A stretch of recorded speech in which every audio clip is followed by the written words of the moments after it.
Okay, if I can have everyone's attention, we will continue our afternoon media availability with Marcos Ambrose, driver of the number 9 Stanley Ford, our current defending race winner here at Watkins Glen International. Marcos, welcome back to Watkins Glen, and talk a little bit about coming back here after your win here last year.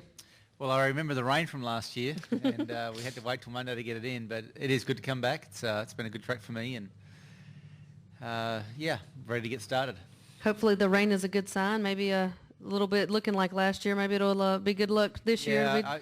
I think the weather's blowing through, which is good for Sunday. But right now it's about okay. What do we want more? Do we want to start 18th or 19th in the lineup and get no practice, which is probably good for us to stop people catching us because we know we've got a good setup here, or do we want to practice and go for the pole? So we'll find out how this afternoon goes and see what NASCAR do with the scheduling. All right, we'll take questions for Marcos. Please raise your hand. We'll get a wireless mic to you. We'll start here with Joe and then go back to Marty. Joe Menzer, NASCAR.com. Hey, how you doing, Marcos? Just talk a little bit about how important that win was, not just for you personally, but really as a sort of a springboard for RPM in general. Yeah, look, RPM have been doing fantastic, and we're not a super team, but we're a really strong two-car team, probably one of the strongest out there right now, and we're proud of winning the race here last year, and we're pleased with how we've gone this year. We've had, as a company, a front row lockout there at Charlotte, and we've had 3 pole positions in the company, and we're looking for more wins and more top 5s and all that good stuff. So it feels good to be part of this team, but we keep sort of looking towards the future, and the future is more performance like we've got going, and more results. We feel like we've had a good year, not a great year, and we need to finish off really strong in 2012. Okay, we'll take our next question from Marty. Hey, Marty. I can hear you, but not through the microphone. We can't hear you. It doesn't matter. No. I'm plenty loud. Try it again, Marty. He's got it. Bueller? Okay. There you go. I know every time you come road racing, you very much look forward to it because of your prowess at it. I'm wondering how much more you're looking forward to Sunday, given the disappointment that happened in June in Sonoma. Well, it wasn't disappointment. We just missed it for the race. We got the pole out there. It was my first pole position, so we had a lot of car speed. We just did not, find a happy medium for tyre life. And we could run really fast for 3 or 4 laps, but we weren't very good at 30 or 40 laps, and we paid a price, and we learned our lesson there. But this track is completely different, and I think the package we had last year worked well. We've refined it and thought a lot about it, and hopefully we'll be even faster this year. Okay, we'll take our next question from Bob and then come over to Lee. Bob Hocker, Sporting News. The decision of Dodge to pull out for next year, how does that impact your organization, if at all? Yeah, RPM is still, looking at all their options as far as manufacturers go. I think for the sport, Dodge pulling out was not a great thing. It's been really healthy to have 4 manufacturers in the sport. So, as a fan of NASCAR, I'm disappointed that Dodge have taken that choice. I understand it though, and for us, we're building to the future at RPM, and I look forward to playing my part and helping them make good choices here. And I think it's exciting times for RPM. They've got a lot of options. Okay, we'll take our next question from Lee. Lee Spencer, Fox Sports. Given your long-time relationship with Ford, though, how do you feel about that? I mean, would you have gone happily to Dodge because that was the decision of RPM, given what your background has been with Ford Motor Company? I mean, as we sit here, absolutely nothing has changed. So, until something's presented to me, you got to look at it on its merits. And the whole Dodge thing, it didn't come through, right? So there was nothing to look at. Okay, we'll take our next question from Claire right here in the middle. Claire Belang, Sirius XM NASCAR Radio. I'm doing an update for our sports stations about the road racers racing at the Glen.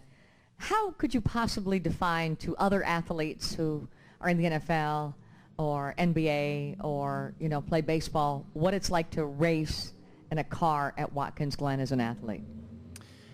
Well, there's a lot more going on as far as what you need to do behind the wheel. You've got a lot more braking and technique under brakes as well, trying to keep the car from locking the tyres up, and downshifting, looking after the gearbox, looking after the car. So, you're trying to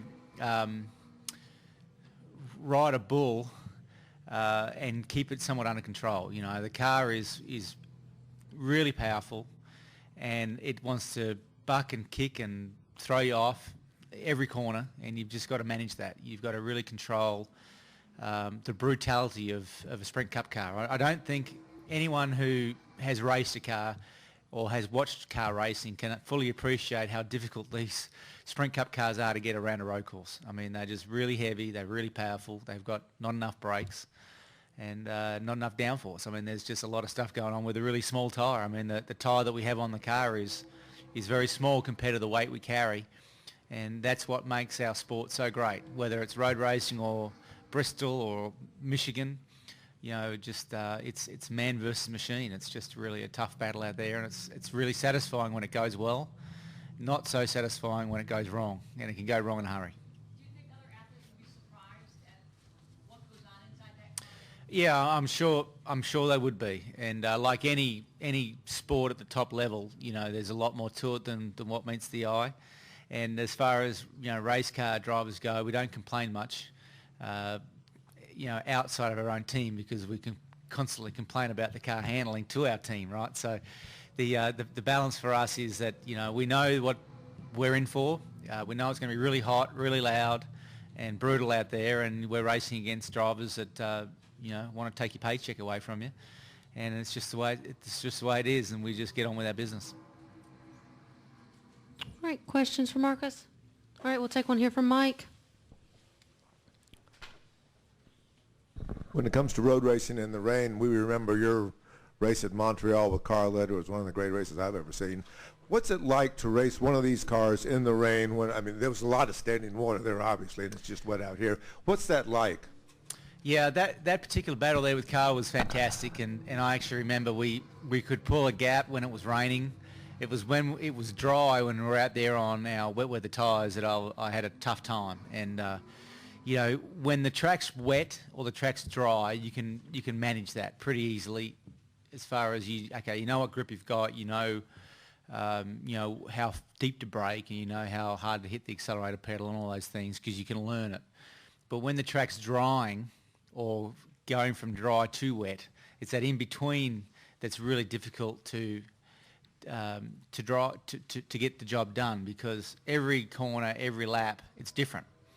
And so as the track's drying, you're taking more chances, and every time you say, okay, last time I could brake at the 400-yard marker. This time I know the track's drier, I need to brake at 350. But until you get there, you don't really know what condition that track's in. Someone could have slid across and bought some fresh water across the track at the apex or whatever. So for me, it's the drying or the wetting of the track that's the most challenging part when you have to race through it. But, I grew up in the rain. From Tasmania, we pretty much have water all around us, and it was always wet. So, I'm used to that. I've grown up racing in the rain, whether it's on a go-kart or a heavy stock car. I can adapt, and that's really one of the best aspects of wet weather driving, is you have to adapt. You can't do the same thing every lap. Questions for Marcus? All right. Thank you very much for your time this afternoon, and good luck this weekend. A lot of rain questions. It's going to be dry on Sunday. You know that, don't you? We're hoping.